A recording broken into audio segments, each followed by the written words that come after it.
Hi guys, maths என்ன பண்றா பாருங்க. மார்னிங் எல்லாருக்கும் குட் மார்னிங் சொல்றான். என்ன பாக்குறானா, துரு முழிக்கிறானா, அங்கங்க ஒரு சவுண்டு மாதிரி வருதான் அவனுக்கு. இந்த பக்கம் காக்கா கத்துதான், இந்த பக்கம் வந்து புறா கத்துதான். ஆனா யாரையுமே நம்மளால பிடிக்க முடியலையே, அந்த மைண்ட் செட்ல தான் இப்ப மேக்ஸ் இருக்கான்.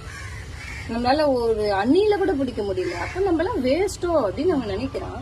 அவனால முடிஞ்ச அளவுக்கு ட்ரை பண்றான்.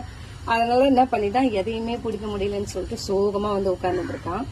ஆனா மேல எல்லாமே பறக்குது, காக்கா பறக்குது, புறா பறக்குது, அதுக்கப்புறம் மரத்துல அணில் இருக்கு. குழந்தையால வந்து எதையுமே எடுக்க முடியல. சோ பிள்ளைக்கு அது ஒரு ஏமாற்றத்தை கொடுத்துருக்கு. என்ன பண்ணிச்சுப்பாங்க, கம்முன்னு ஒரு 5 நிமிஷம் வந்து சோகமா உட்காந்துட்டாரு வந்துட்டு. அவ்வளவுதான், படுத்துக்கினாரு. என்ன பண்ணுவாரு, இப்ப இவங்களெல்லாம் என்னதான் எப்படி பிடிக்கிறது, அப்ப இதுக்கெல்லாம் எந்த வழியுமே இல்லையா அப்படின்னு சொல்லிட்டு இப்போ ஒரு திங்கிங்